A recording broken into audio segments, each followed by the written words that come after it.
Welcome to Copilots, the podcast where we watch not just one episode of a show, but also the second. Some shows just don't have the best pilot episode, and giving it that second chance might just sway your mind. Here, we take that second chance for you and let you know our opinion on if a show deserves more than one shot. I'm Justice, alongside me is my co-pilot, Josh. Now, let's get ready for takeoff. Your in-flight entertainment this week will be Lab Rats.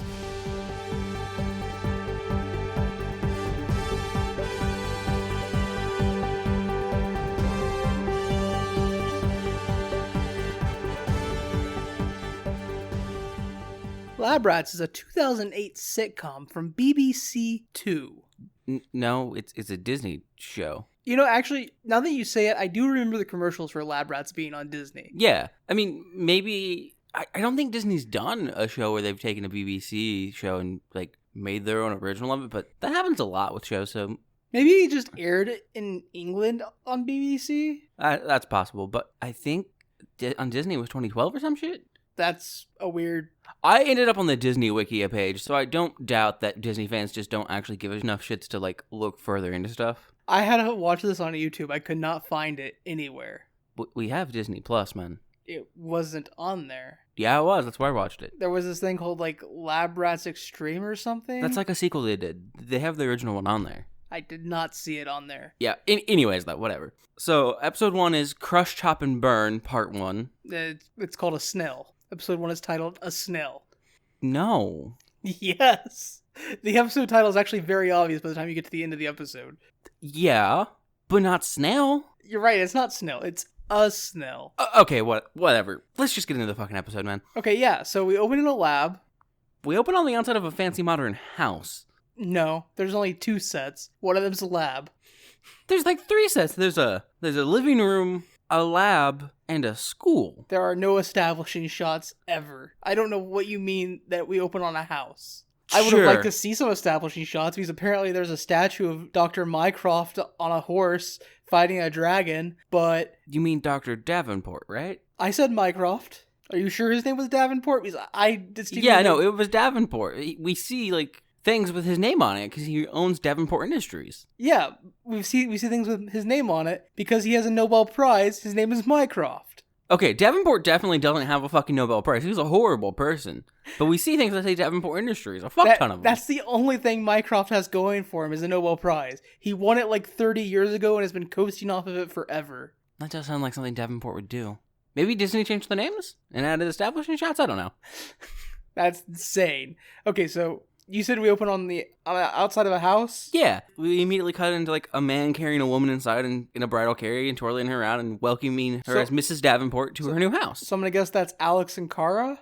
Because they enter the lab right away. Yeah, I would guess so, yeah. So Alex and Kara are a couple in the Lab Rats. Yeah, seems that way. Well, is Kara still... Is her defining trait still that she's stupid and 4'11"? No, it's that she's the mother of Leo, our main character. There are no children in Lab Rats. What did you watch?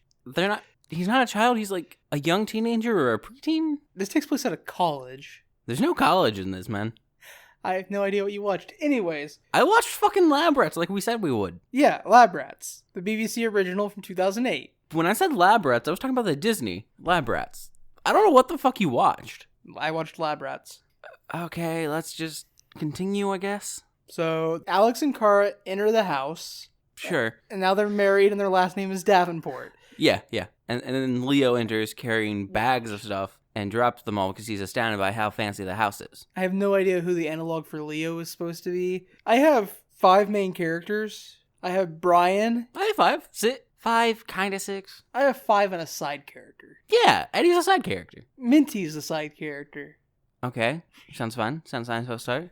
Okay, so we have Brian. He's a curmudgeon-y guy. He's fed up with everything all the time. Maybe that's Chase. We have Mycroft, the middle-aged doctor. Yeah, that's Davenport. We've already talked about that one. Okay, Alex and Kara. Alex is the head of the lab. That would be Davenport too. Maybe they combined characters. He's the only sane member of the entire group. I mean, people try to argue he's saying he's a horrible rich person. I mean, a horrible rich person can't be sane. Typically, to be rich, you have to be a sociopath. Yeah. And then Kara's just... Calling her stupid is a little much. She just doesn't understand science in the least. I mean, that's probably true for Tasha, yeah. And she's short. That's her entire character. She's short. She's not short in this one, but whatever. Okay. So after they enter the house and Leo drops his bags, what's the general plot then? Because I don't think we watched the same thing. Okay, he gets shown a 3D TV, tries to catch a baseball, hits a pad on the wall, it turns on, and it's a home AI system on a tablet called Eddie, who's just a dick. And then he's told to go find his room, and he's told, just go down this hall, you'll see a room filled with action figures and video games and a giant TV. Keep walking, that's my room, Davenport says. And then Leo goes to his room. It's large. He stumbles into a tablet again. How do you stumble into a tablet? It's built into the wall, so he stumbles into the wall. Oh. Actually, I think he leans against the wall this time, and it's a number pad, actually.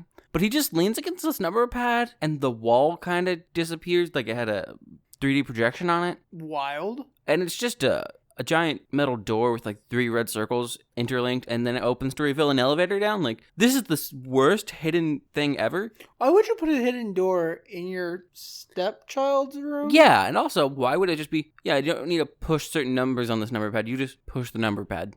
So he goes into the elevator and down into the lab. Okay. I think they may have just added a large intro to this. None of this sounds right, but if you tell me Brian was sitting in the lab the whole time, I'll believe you. There's 3 people down in the lab, but the first one we see is Chase. Well, there's 2 people in the lab, Brian and Mycroft. No, actually, Mycroft's not in the lab yet. Okay, anyway, so how does yours start then? Okay, so Brian's sitting in the lab alone, doing some work, and then Alex and Kara come in, and they're talking about Russian scientists, because there are Russian scientists coming to visit the school. Okay. And Alex says something about this Russian scientist being his top 5 favorite scientist. Kara makes a joke. He's like, oh yeah, top 4. And then Brian, oh, what did he do to be top 4?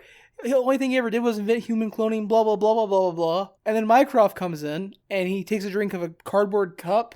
Yeah. And spits it out and goes, I think the drink machine's on the fritz, because this is soup, not hot chocolate. And then this is when we learn that Mycroft has a statue of himself on a horse fighting a dragon, because Alex goes, well, maybe if somebody hadn't blown the entire department's budget on a statue of themselves, we could get the drink machine fixed. And Mycroft goes, yes, but it's a very exquisite statue of myself. And then Alex says, did you have to be on a horse, though? What was the point? And Mycroft goes, well, you certainly can't find a dragon from foot. That looks stupid. Also, though, how's the drink machine broken? It's still dispensing a hot liquid. It just means someone put soup in instead of hot chocolate, right? Oh, I think it's one of the drink machines with like different buttons, and like you hit one, so you hit the hot chocolate button and soup came out when there's supposed to be a soup button down here, and you hit the soup. Yeah. Okay, that doesn't sound... There should not be a drink machine like that where you can get both soup and hot chocolate from the same nozzle. Well, they're British, so I think soup means broth, maybe? Either way, you shouldn't be able to get savory thing from the same nozzle as hot chocolate. Anyways, at that point, Mycroft sets his drink down and starts looking through the lab, like, in a hurry, like, pushing stuff over. And Brian goes, what are you doing? And Mycroft goes, I've lost my Nobel Prize. And then we get a bit of banter, and Brian's like, yeah. Well, where'd you last have it? And Mycroft says, at a conference on deck chairs. Brian responds, they have conferences on deck chairs? And Mycroft goes, not normally, but it was very hot out. Ah, yes. It's funny, like the show. Yeah, I mean, this version of Lab Rat sounds better than the Disney one. Cause let's see, my next bit. Leo's astounded by the fact that there's a secret lab in his basement. Then he hears a voice, so he hides behind some very, very large yellow barrels. We later learn from the dean that the dragon that Mycroft's statue is fighting is also student housing. It's supposed to be metaphorically representative of student housing, or it's actually so large students live inside of it. The second one. That's kind of badass, actually. God. This show's stupid. So he hides behind some barrels, and then a younger teen, not younger than him, but a young teen, comes in, closes the door, yells something to someone who's following him about how they won't be able to get through because the steel doors are as thick as their head. And the teen's wearing, like, almost tactical armor, like it's black and has, like, the shoulder bits, the armor on the front and back. Like shield armor. Nah, shield armor looks better. The shield. Okay, never mind. You don't know what I'm talking about. And it also has the red circles all over it, and it doesn't look great. But then the door gets knocked down by someone else, like dents it and then knocks it down. And then in walks another teen wearing essentially just the same outfit. This new teen's larger, taller, and he's harassing the one who locked him in, or out, subjective, I guess, about how he took his ePod, because, yeah, we can't say iPod. Apple might sue. And so the taller one, who seems to be stronger, given the fact that, he did knock down steel doors, proves it on camera, I guess, by picking the tinier one up with one hand really high in the air. And then they're just fighting about this music device when in walks a girl in the same outfit.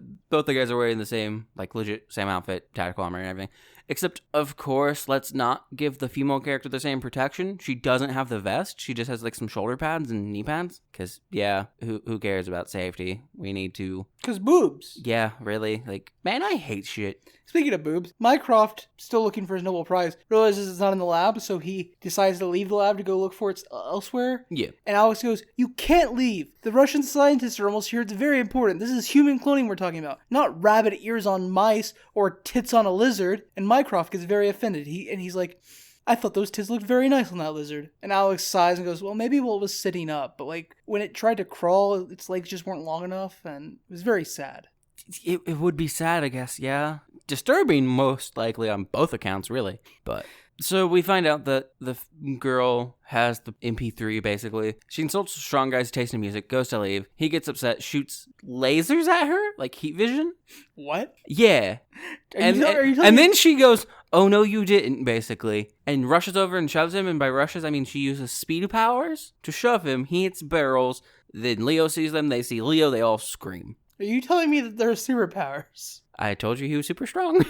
Yeah, but like I thought you just meant like no. He could lift a table by himself. No, he can dent steel doors and knock them down with 2 hits. Oh, shit.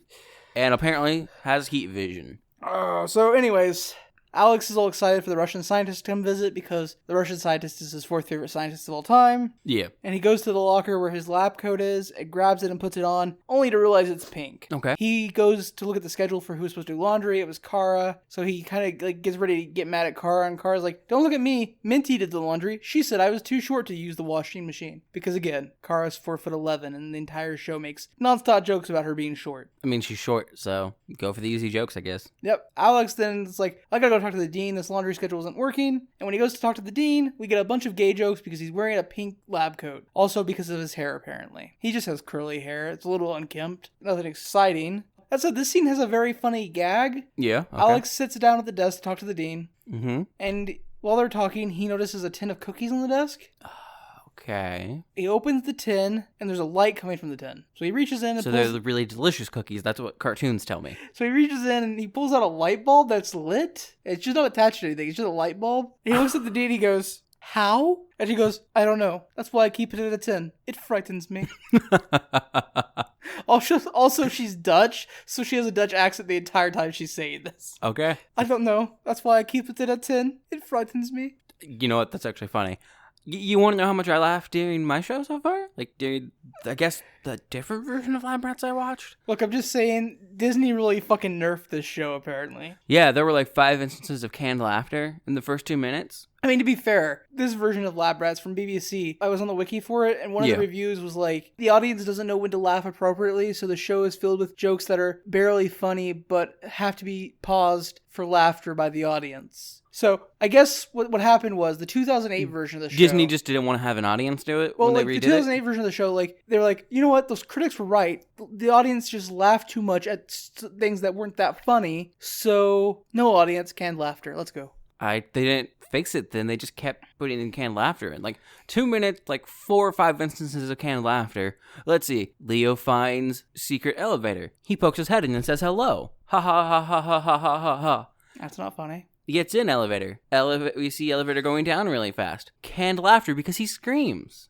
That's within 30 seconds of each other for 2 things that aren't funny. I'm going to wrap up this scene with the dean, and then you can continue with your episode. Yeah. So, Alex is like, "Look, I know we don't have a lot of money in the budget because of Mycroft." And the dean goes, "Yes, the students have to live in the dragon now," which is where we find out that the dragon is student housing. He's like, "Yeah, but you got a brand new chair." And she goes, "No, it's not new. And he's like, "New?" And they actually kind of like do the new bit. Okay, great. Which is fucking great. She's like, "Oh, it's new to me, but it's not new. And he's like, "Oh," he's like, "Oh, well, but it looks very comfortable." And she goes, "Yes, it looks that way, doesn't it?" And then she leans back, and it has like these 2 arms that snap forward and lock her into the chair. What the fuck? And she goes, "It's an asshole chair. It's such an asshole."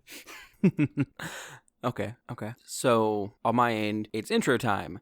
My intro was refreshingly at the very beginning of the episode, like before anything. Oh, damn, nice. It's been forever since I've seen something like that. Very nice. Cool. Let's see. Mine starts with the world's first bionic superhumans. They're stronger than us, faster, smarter. The next generation of the human race is, and then we cut to Leo's voice, living in my basement? I have to say, the American version of the show is very weird. Yeah, The intro for my version of the show is just whistling while an animated rat walks through a lab. Sounds better. Because, the show is called Lab Rats. Yeah. See, I get synth action-y spy music with interstitial scene cuts of the show. And there's an animated rat in the intro for each of the main cast members, except the Dean, she just gets an animated version of herself. She doesn't get to be a rat. I don't know if it's because she's Dutch or if it's because she's the Dean. I think it might be because she doesn't work in a lab.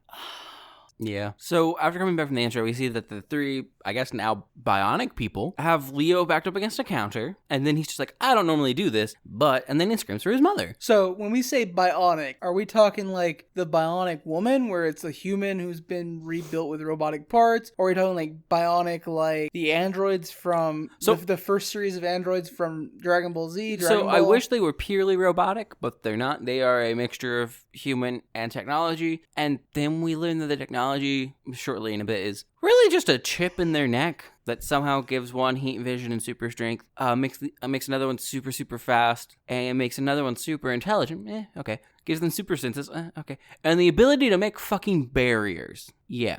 But no, I wish the Can you what's the name of that guy from Epithet Erased? Indus? My epithet is barriers! Yes, that's exactly what I wanted.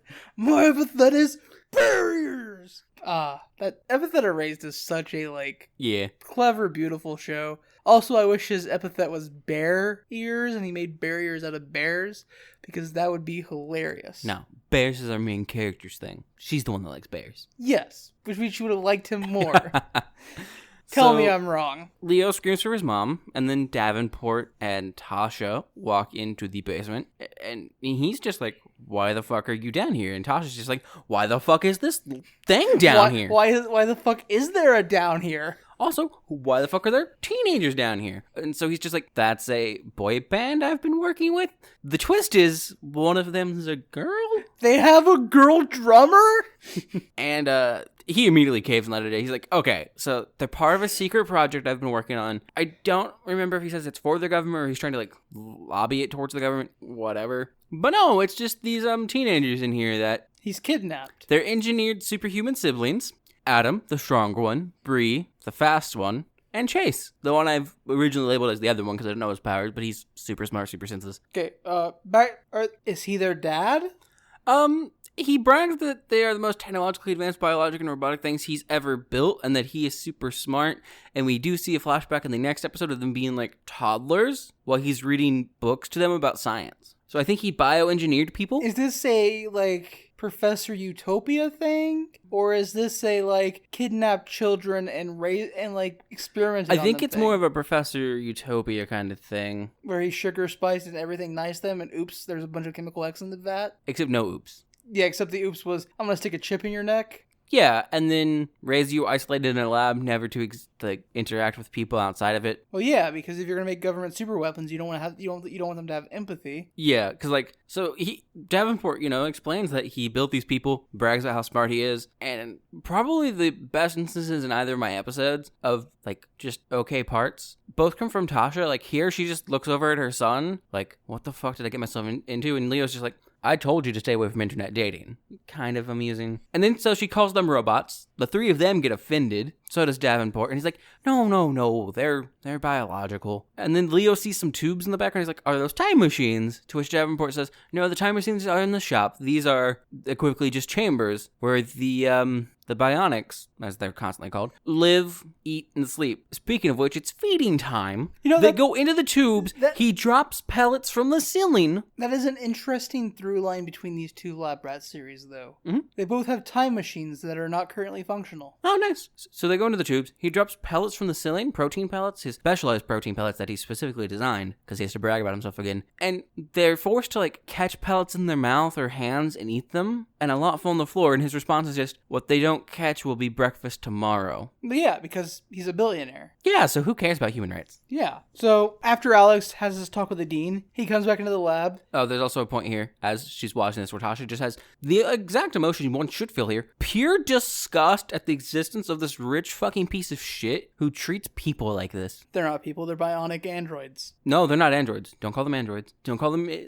I meant Android 17 and 18. Yeah, but no, androids. still too much for them. You have to refer to them as either bionics or superhuman people. Anyways, Alex re-enters the lab, and he goes to Kara, and he's like, looks like we're going to be tightening our belts up. There's basically no budget for the lab. And then Kara, because remember, the entire bit about her is she's small, goes, I can't tighten my belt up anymore. I already have to put 2 holes in it to make it even fasten. And then she talks about one time when she was in traffic and something happened, and I didn't quite understand because she has a very heavy Cockney accent, and I fucking can't understand 30% of the words she says. But does it really matter if you can't understand 30% of the words she says? She has a Cockney accent. It's probably not worth it. Yeah. So Alex... Why I chose to bash on Cockney people? I don't know. Alex suggests that as a way to save money for the lab and, like, build a budget up, they look into solar power because, like, as an alternative to electric. Yeah. And Kara is immediately anti-solar power, specifically because it takes light 8 minutes to get here from the sun, and she doesn't want to wait 8 minutes for something to work. And then Alex tries to explain that, no, there's light already all around us. You don't have to wait. And she's like, yeah, but we're already using that, aren't we? When you look at something, you're using that light already. You can't use it for... It's the most well-reasoned argument I've heard as to why solar power doesn't make sense. But it's not good reasoning. And then Alex goes, well, everybody has, like, those solar power calculators, and those don't take 8 minutes to work. And she goes... No, you would never catch me using one of those. And she busts out a calculator that's like the size of my entire forearm. Yeah. Because it's attached to 2 lemons that are acting as its battery. Okay. And then, because he's wanting to impress the Russian scientist, he short ends his lab coat up and goes, well, gonna have to deal with the pink lab coat, but how do I look? And Kara goes, a bit gay. And then, this is actually a fun callback, even though you should not be allowed to do a callback within 8 minutes of the original joke. That's bullshit. Yeah. And she goes, it's not really your lab coat, it's more your hair, which was what the dean said. Yeah. And he goes, I don't understand. My hair's not attractive to women, my hair's not attractive to anything. And Kara goes, balloons? And he sighs and kind of relents. He goes, well, yes, my hair's attractive to balloons. And she's like, gay balloons? Okay. And he kind of like gets ready to storm out of the office. He's like, well, I'm gone. Nicen things up around here. And then he leaves. Okay. Yeah. So I have a brief logo cut, and then we're back in the lab again, but now people are training. I actually have a brief logo cut between this scene and my next scene as well. Nice. My logo cut it's a brief cut to the animated thing, and it's somebody breaking a computer with a hammer, and then it cuts back to them. Mine's just the 3 red circles intertwined. That sucks. Yeah. So we're back in the lab. Apparently, this situation with all of the weird, horrible rights transgressions that has just been ignored and or resolved off screen, and now they're training. I still don't understand how he just has 3 kids. I don't either.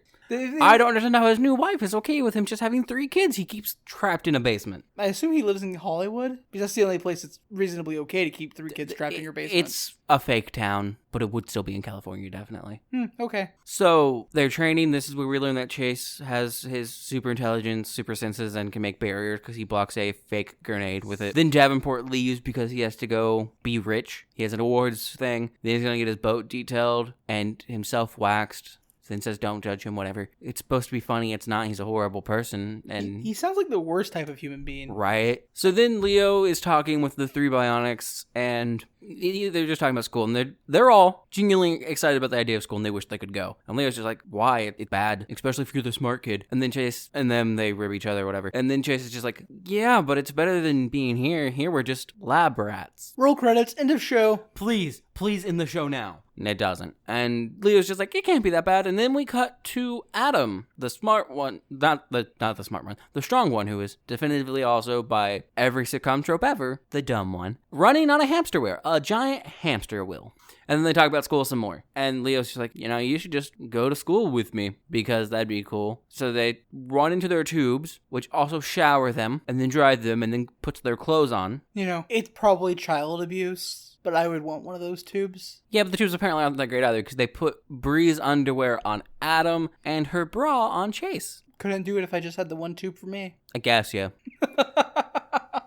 And then they go to leave, but the weird, annoying AI computer thing locks the doors. And Chase is all like, I wish we could, but this thing is so amazing because Davenport made it and it'd take years to hack into. And then Adam just reaches into the panel and tears out wires. So Adam's the strong one? Yeah. Okay. He's also apparently the fucking smart one because Chase is just like, you'd have to do so much. And Adam's just like, well, if we just destroyed the physical housing for it. So, the classic thing of you can put a really, really strong door here. Is this when Naruto shows up? No, that's in a bit. Oh, okay. Because then we get another logo cut here. And then they're into school, actually. actually. They're all basically acting like super excitable, especially Bree, who is almost puppy-like in the excitement. Like, it's too much excitement. Though she does have a fun line here where she just introduces herself to some people. They just look at her weird, and then she bounces back over to Leo, and she's like, I have best friends now. It's gonna be great. I can't wait to stab them in the back.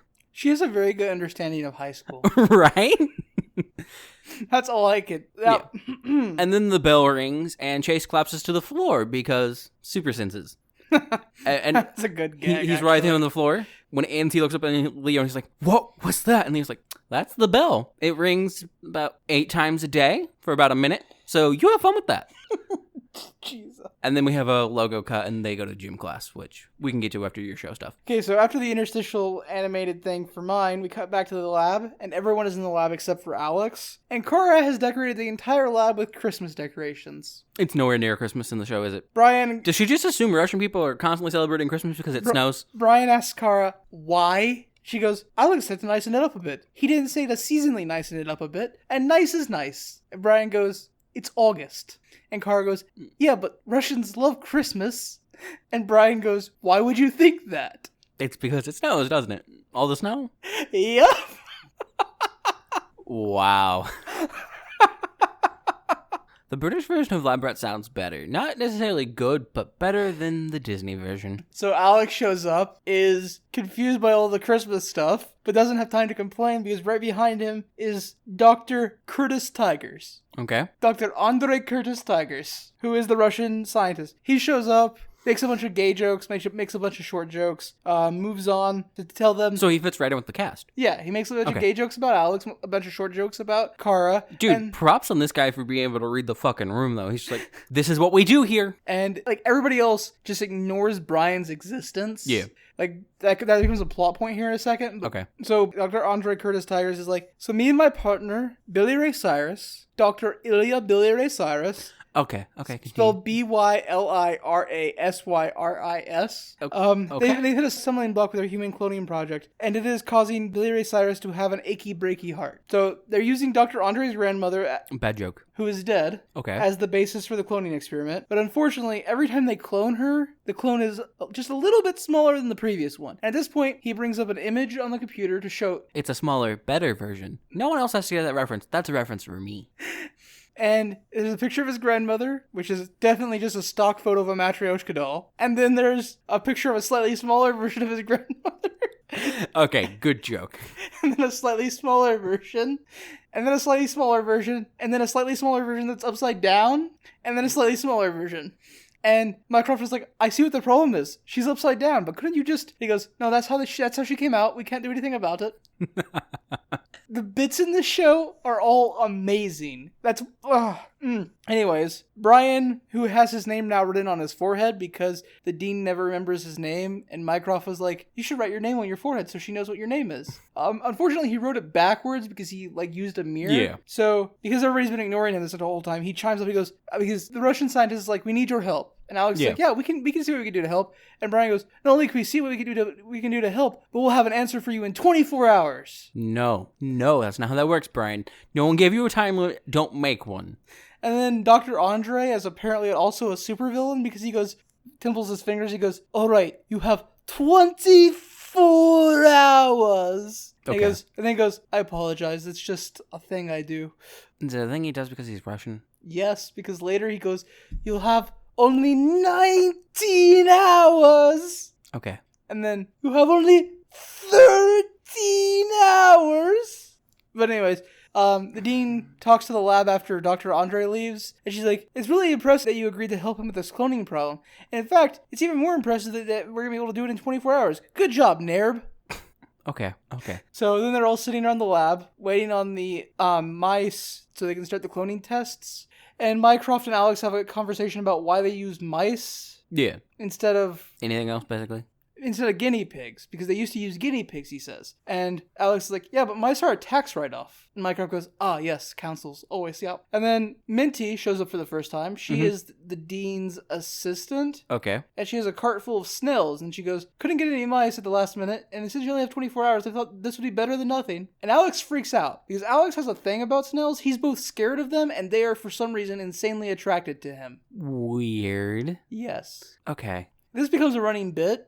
Do you think this just means that stupid internet thing of you get like $1 million, but there's a snail on its way to kill you? Oh, he'd be dead by the end of this episode. No, my question is though, Multiple times over. Do you think it's quickly like that? But like, no matter where he is in the world, there's snails constantly making their way towards him? Well, according to him, they want to sex him. Yeah, I'm saying like, do you think there's snails constantly on the way towards him though, no matter what he's doing in his daily life? Probably. There's a subplot going through this entire episode that I haven't mentioned. So remember how Mycroft tried to get a cup of hot chocolate earlier? Yes. And it ended up being soup? Apparently Mycroft has a chocolate addiction of some sort. Okay.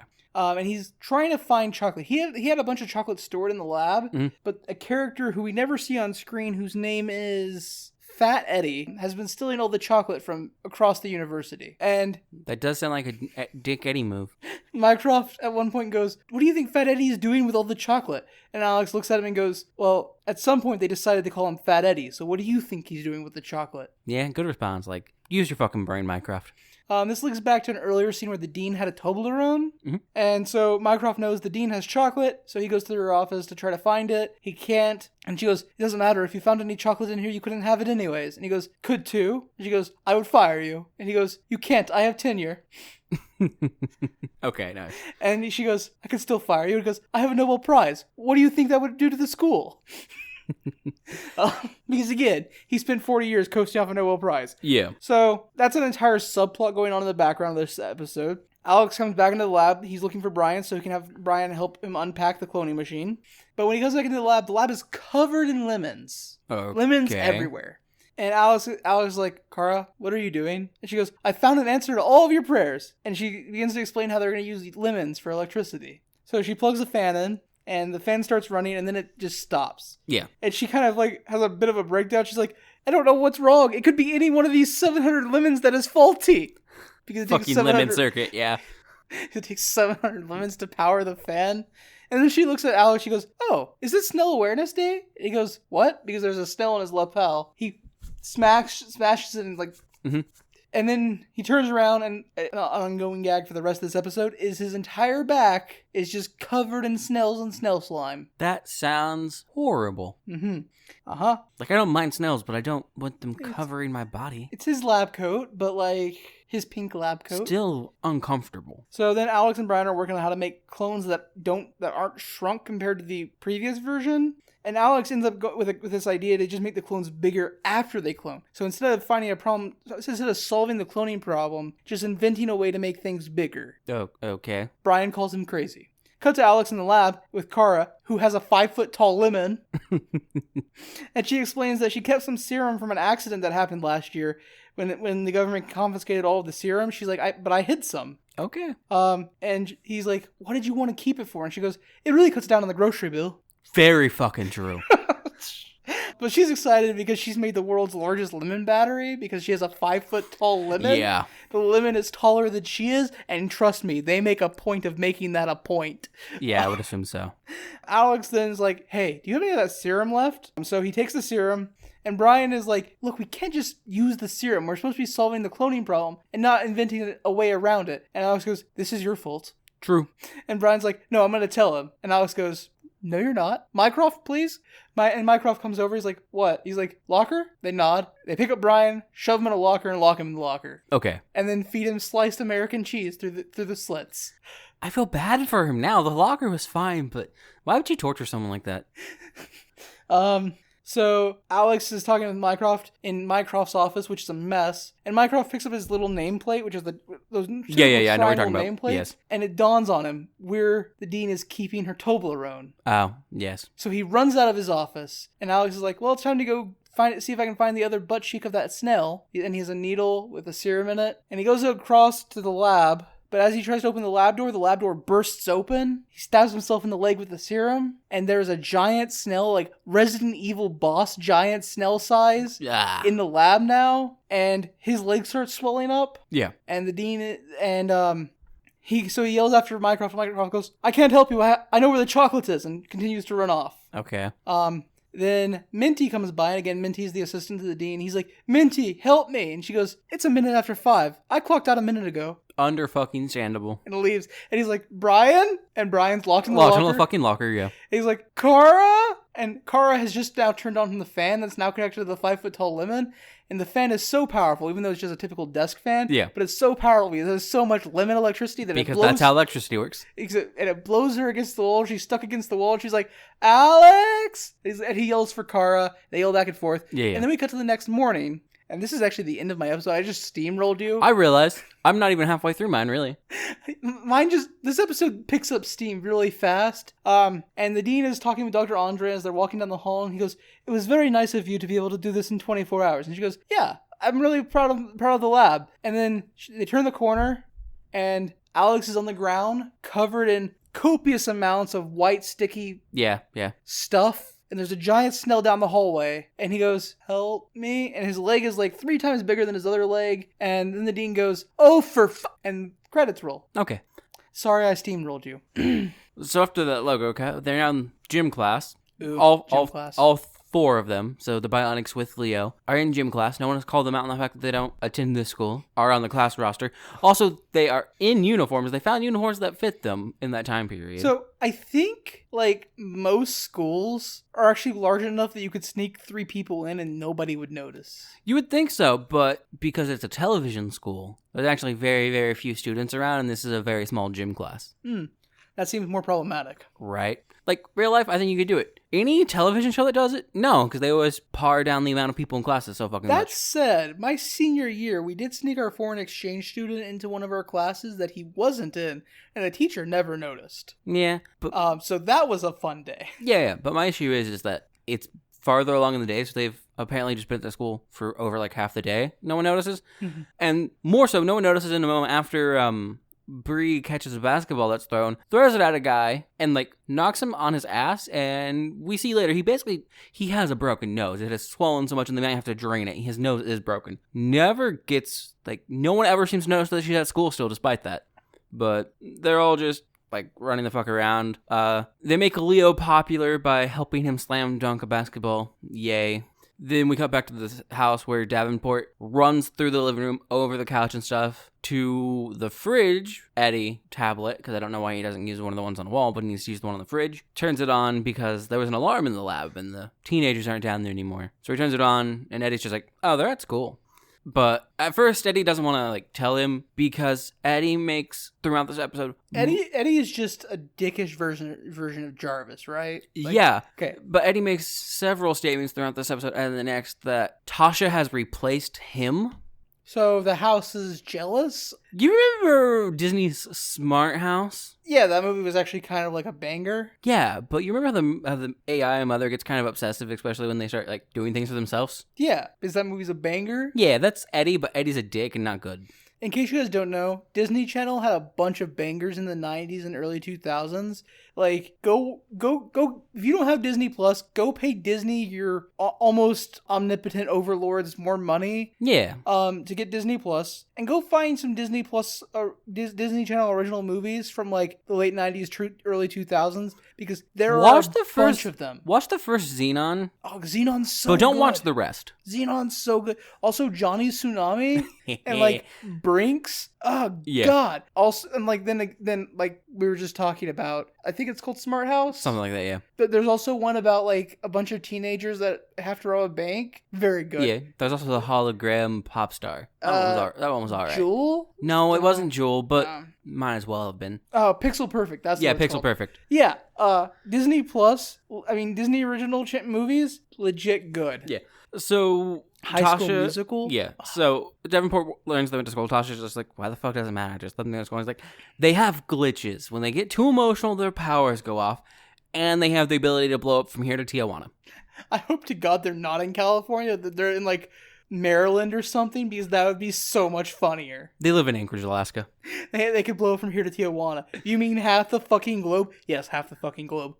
Yeah. So they both take off, and then we get a cut of the school on the outside, and this is where we get the voice of Naruto, also known as Miley Flanagan. I don't know if I said her first name correctly. I know that's the name of a flower, and I think that's how it's pronounced. It's Hawaiian. Just believe in yourself. Believe it! I was gonna do it, but you stole it from me. Exactly. You didn't take your chance. So now they're at a pep rally. Leo's super popular. He's signing shit. The guy with the broken fucking nose asks Brie to a party because I guess it's attractive when women break your nose. Yes. I don't know. The internet will say yes. Justice, did you miss the entire dummy mommy trend on the internet? I don't internet much.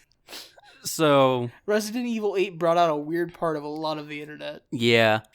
Adam, the strong dumb one, is being harassed by the dingo mascot and is getting really angry and eventually sets the dingo's head on fire with his heat vision. A dingo ate my baby! Yeah. That's funny because it's an internet meme, but it's less funny when you find out that a dingo actually ate that woman's baby. If you don't know what I'm talking about, Google dingo ate my baby. So, at this point, it's when Leo learns about glitches, but it doesn't really matter because it immediately happens. Actually, is it less funny because a dingo actually ate her baby? Or is that more funny? I know it's tragic that a dingo ate her baby, but I think it's more funny. I don't know, man. So people freak out because there's a mascot running around on fire. Cheerleaders have just tossed a person, but they flee because a dingo on fire runs at them. So the person comically falls out of the air? No, Bree goes to catch them. But overshoots, so then they do. But she super speeds across the gym and misses catching someone. That's amazing. Davenport and Tasha show up. Yell at them and tells them to get in the fucking helicopter. So he flew a fucking helicopter to the school. Get in the helicopter. We're going home right now. God, being rich would be the best. Yeah. I mean, fuck the rich. Yeah. Eat them. So then at the house, he's upset, and the first thing he says about being upset isn't the fact that people could have found that they were bionic, that they could have endangered anyone. It's that he had to pay the school $30,000 to keep quiet about it. He has to be a billionaire. He has a secret fucking lab underground, flew a helicopter to the fucking school. That helicopter probably cost like $3,000 for that flight alone. I was going to say, $3,000 for a helicopter. You have no idea the concept of helicopter cost. No, for the flight. Yeah, I thought you were talking about the price of the helicopter. I was like, the fuck you mean? No. So he can fuck right off. And, the kids are just kind of mentioning like what they did at school and that it was fun. And like, they don't really care. Tasha doesn't seem to be interested one way or another until Bree mentions that a guy asked her out. And then she starts gushing over and planning a date. And Davenport's just like, no. Sends them all to the basement. Bans them from ever having outside contact with the world. Leo's not allowed to interact with them. I can see that going well for the show. Yeah, so then we're down to the lab. And another all right line here. As they're talking, Adam's just like, so are all animals just cute girls on the inside?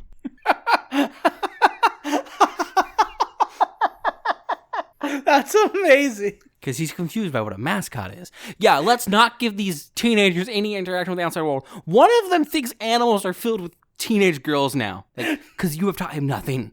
That's amazing. Holy shit. So at this point, Chase, the smart one, questions if Davenport really is a genius. Because if so, why the fuck did he make Adam so dumb?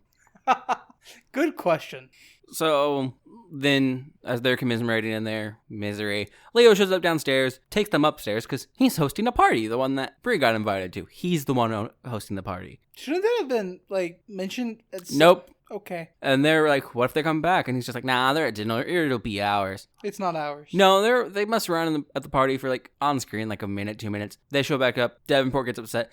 Decides that the Bionics are going to go to an off-facility training site, and that's basically it for the episode. Cool. So, though Tasha does point out that, hey, they're teenagers, not just science projects. Leo's upset because, as Leo says, they are his best friends, but that's just sad, man. You've known them a day. Yeah, sad. Yeah. Big sad. The end of the episode is actually the Bionics are in the lab in their tubes, talking about how it's sad that they're believing. Also, they think Leo's probably going to miss them. And Adam's like, yeah, I really think he'll miss us. Then the camera pans down. Leo's just clutched to his leg asleep.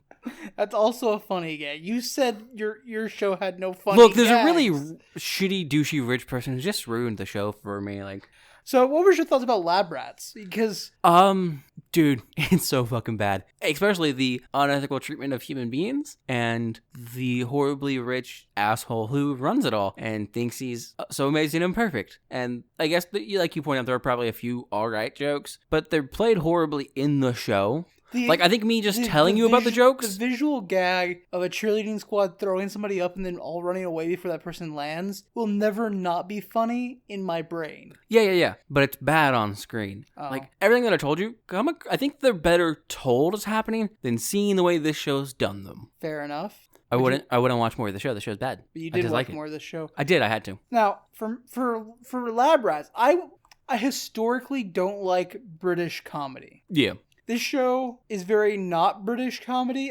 It's obviously a British show, but it doesn't have the dry sense of humor that British shows normally have. And like in episode 2, we do get a little bit of dry British humor from one character specifically. Okay. But I found that if the rest of the show is all like ridiculous humor and there is one British dry humor character, the show is still funny. So 2 things I learned. One, it's not that I don't like British dry humor, is I don't like shows where the entire humor taste is British dry humor. And 2, the show is not good, it's just very funny sometimes. Understandable. So I think we can both come to one certain conclusion here, though, right? These definitely are the same show. It's not a fucking reboot or a port or whatever, right? No, obviously not. Yeah. Mine takes place at a university. Yours takes place in a basement. Yeah. Yeah. That is 2 episodes. Yeah, that is 2 episodes. It's the first 2 episodes of 2 lab rats? Of lab rats. I think we did it. I think that technically hits the qualifiers of our show. There was a joke from episode 2 I wanted to get to. Okay, I got this. We'll speed run the second episodes of Lab Rats. Okay. Hit on the important parts. Okay, so episode 2 is entirely about Kara misunderstanding that a human cryogenic chamber is not a freezer. She thinks she uses it as a freezer, but instead, episode 2 is called a donor because a donor to the university left all his money if he died to the university. Yeah. But the university just put him in a cryogenic chamber and he went missing. Okay. So they have to de-thaw him and then get him back into the cryo chamber because Kara fucked up the cryogenic chamber by using it as a freezer, opening and closing it all the time. So that's the main plot. The secondary plot is Mycroft finds out that there's a show on German television about the top 100 Nobel Prize winners of all time, and he assumes he's going to be on it. But he's not. The issue is the lab doesn't have access to TV anymore because last time I had access to TV, he bought a bunch of stuff from one of those home shopping networks, and by a bunch of stuff I mean 3 saunas, hot tubs, 3 hot tubs on the university account. So the lab no longer has TV. So he has to pull Brian into the scam to get TV into the lab by rewriting the fiber optics at the school. Okay. So the dean calls Alex to her office because there's a surprise inspection of their lab to make sure it's up to standards. So they have to hide that the donor is not dead and is in fact still alive because the inspector's inspecting the lab. And simultaneously, the dean locks Brian and Mycroft in her office because she doesn't want them, A, getting TV in the lab again because she's afraid of what Mycroft will do with it, and B, she wants them out of the way for the inspection. That's the long and short of it. But part of the inspector's inspection is psychological evaluations of all the lab via a 72 question questionnaire, which is funny because later he says question 78. Okay. But specifically what I wanted to hit on. The only person we see him interview is Alex, and he has a whole bunch of questions for Alex, and this is, I think, question 2. On a scale from 1 to 5, 1 being often and 5 being the largest, which do you think is most applicable to you? Okay. Are they all like this? Alex says. The inspector stares at him and he goes, 3. I guess 3. And the inspector goes, 3? It fills a bubble in on his sheet. He goes, racist. Nice. And then we jump forward a couple questions, and he's like, question 5, true or false? 5. Some general chaos ensues. Minty's upset this entire episode because apparently Sir Andrew, the donor, was frozen in the same outfit she's currently wearing today, which is a pink fuzzy top with purple tights. And she's like, you can't just replace me by somebody who wears the same clothes as me. She's got very much Pam energy in this episode, and I love it. Okay. Pam from Archer, if you don't know Archer. We come back to Alex's interview, and we don't get the question this time, but Alex goes, 3. And the guy notes it down. He goes, racist again. And Alex goes, oh, come on! Yeah. Very good joke. The end of the episode sees the inspector find the human cryogenic chamber, and he goes, this is a human cryogenic chamber. If you have anybody inside it, you're in very big trouble. And Alex goes, well, you know, appearances can be deceiving. And the inspector goes, are you telling me it's not a human cryogenic chamber? And Alex goes, no, I'm just telling you that appearances can be deceiving. Okay. So he opens up the cryogenic chamber, but it's all filled with food. The inspector pulls a package of food out, reveals Andrew's face, but the inspector's looking at the food. So Alex steps in front of the door, so he can't see it. Then the inspector gets a call on his cell phone. It's about his niece's birthday. He's like, I'll be right there, and hangs up and runs off. The end of the episode sees Mycroft having hacked the satellite that the astronomy department uses to see the stars. Yes. He has hacked the satellite to aim it at a satellite dish in the sky so he can get German television via hooking a smaller satellite onto the back of Brian, who has to stand in a very specific position to catch the bounce off the astro. Okay. And he's using this giant projector that he bought via TV programs. Yeah. He says the best part about this projector is when you plug it in, you don't have to turn the lights off. They just kind of turn off on their own. Because it draws that much power. Yeah. It's that big of a projector. So he plugs the projector in, they got the German show starting, and he then goes, I need to charge my phone so I can reply to all the text messages of people congratulating me on being on this top 100 list. Yeah. And he goes to plug his phone in, and the power goes out because... Too much. And then all three of them, Alex, Mycroft, and Carr go, and we get credits. Okay. Episode 2, not as good as episode 1, but it has a lot of good gags. The inspector is the dry humor character, by the way. He very much reminds me of like a lot of like Monty Python style sketches. Okay. I liked his character a lot. Sir Andrew, the donor, who, because he gets unfrozen and it's part of the whole hijinks going on, is a terrible character. And his humor is like Jackass style humor. Oh, gross. He just doesn't stop being not funny. Yeah. Cool. I can speed run my episode a lot faster. Cool. There's no B plot. There's only one plot, and it's a bad plot. Because this is Crash, Chop, and Burn Part 2. That's right. Our first two-parter. Is it our first two-parter? I think so. I think it's our first... I have to go back through. I think it is. I might be wrong.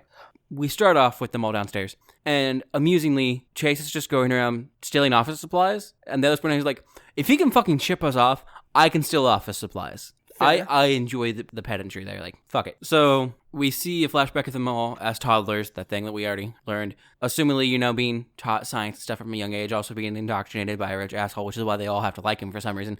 And not being taught anything about animals, apparently. Yeah.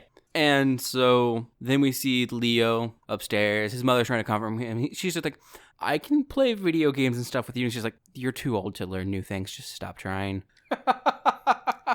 Except it's not told in that manner, so it's kind of a boring bad joke there. But they walk into the living room, where Davenport once again shows that he doesn't understand how to empathize or connect with other people, because he has a giant tarp, and he has a surprise for Leo. It's robot versions of his friends! That's hilarious. I'm betting the robot versions go haywire. No. Are they evil? No. So, we see a brief bit of the robots and the bionics interacting. They're all three offended by their own representation as a robot, but their siblings find it amusing because it's just their core personality traits. So, ha ha ha, here's the dumb thing about you. Are they obviously robots, or is this a case of the actor playing? It's a case of the actor playing the robot. Okay. So, they send the kids off. We see Leo down in the basement later. The robots are there. They're making fun of him. Then he basically just tells them to fuck off multiple times. And then they take him as a threat. They pretend to attack him. Oh, wait, they're not the robots. They switch down with the actual people, and they sent the robots to the facility to train. That's kind of clever, but not funny. Yeah, no. So then they're hanging out, blah, blah, blah. Tasha thinks it's weird that Leo is hanging out with the robots and not actual friends. So she asks Davenport to get rid of them. So Davenport decides to recycle them. That seems like an issue. So Leo gets back from school.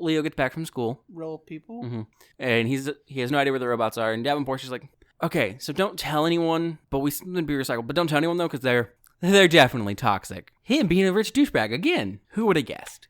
He's also sent what would assumably be high-tech robots to just a normal recycling center. Look, I've been to recycling centers. There's no way they get high-tech robots and go, yeah, I'm gonna crush that. Yeah, they go through what you send in most of the time for shit. So the bionics get to the recycling center. They're actually put into the recycling process because Adam's plan, because they went with Adam's plan, was to avoid recycling by hiding in the recycling truck. Yeah, that makes sense. Mm-hmm. Blah, blah, blah. They managed to escape. And in the end, Davenport's impressed because they used their powers to avoid being recycled. Hey, maybe you can learn stuff and have an actual life. Okay, you can go to school, I guess, but you have to promise to not glitch and do your best to control your powers. And you still have to do your missions and you still have to train. I have a question. End of episode. How can you promise not to glitch? You can't! Okay. Your show sounds terrible. Mine was funny. Yeah. Oh, actually, we end on a gag of Davenport. My show also ended on a gag. Yeah, of Davenport, Leo, and the Bionics downstairs. And then we kind of just see that. And then we see Tasha and Davenport talking, and she's talking to him about sofa pillows. And he just agrees. And then she says something, and he starts to spark and stutter. And, oh, look at this. Davenport's avoiding both the responsibilities of being an actual partner and responsible as an adult, even for a menial conversation, by replacing it with a robot. Ha ha ha, funny, he's a piece of shit rich person. You really hate Davenport. I do. He's a horrible, unethical human rights violation. Honestly, he's the one that deserves to be trapped in a tube and fed only pellets. So after 2 episodes, would you watch more of yours? Only if they trap Davenport in a tube for the rest of the series and only feed him pellets. I might watch more of mine. I'm not like that into it, but there's only 6 episodes. I've already watched a third of the series. It didn't get a second season, or as the Brits call it, a second series. The one I watched has multiple seasons and a sequel series. Disappointing. Why did the less good one get a sequel? Although mine's even an award-winning show. Because the one I watched is on the Disney Channel, so it only has to mildly appeal to young children who think it's entertaining, don't understand the horrible socioeconomic repercussions of what's going on the show. And mine was primetime television. And thus, by indoctrinating them to believe the idea that, yeah, this rich person's kind of a dick, but he's funny, so he's actually really, really great, they can make you think it's okay to treat people like that, and that's okay to lord your wealth above people and treat them like shit because you're better off than them. The award that the British Lab Rats won was Worst New Sitcom of 2008. Still better than the one I watched. Anyways, I'm Josh. I'm Justice. Thank you for flying with us. If you want to get in contact with us and talk to us about Lab Rats, either the British version or the Disney one. I'm not going to talk to you about the Disney one. We'll only do the British one. I haven't watched it, but I'll only talk about that one. You can reach us across numerous methods. You could reach us at Twitter, at Copilots Review. You could reach us at Gmail, at copilotsreview@gmail.com. Or you could even find us on our own website at simplecast.copilots.com. Or you could even find us on our own websites at copilotsreview.simplecast.com. Which has a link to our Twitter, our email, our YouTube, and our Discord. So feel free to hit us up with any requests, any comments, or anything like that on there. And if you would be so kind as to, however you listen to the show, leave us a 5-star review. Or a review in general. A 5-star review. Those are preferable. And we would read that out on the episode and even say your name. Because we're famous people, so you want us to say your name. Or I guess if you don't want us to say your name, include that in your review and we won't say your name. Also, we're not famous people. Yeah, no. And if even that's like too much or the app you're working on doesn't seem to like actually give you a spot to post reviews, the actual best thing you can do, even ignoring reviews, is refer us to a friend. Because that's all a review basically does. It just refers us to giant entity who might refer us to someone else. It refers us to all of your friends. And by friends, I mean people you don't know. Yeah. Whereas if you turn to your friend in real life and was like, hey, have you heard of this podcast called Copilots Review? They're kind of not funny and they kind of review shows. You should listen to them. Your friend will look at you and be like, that's a horrible pitch, but okay, I guess. Anyways, thanks again for flying with us. Please fly again soon.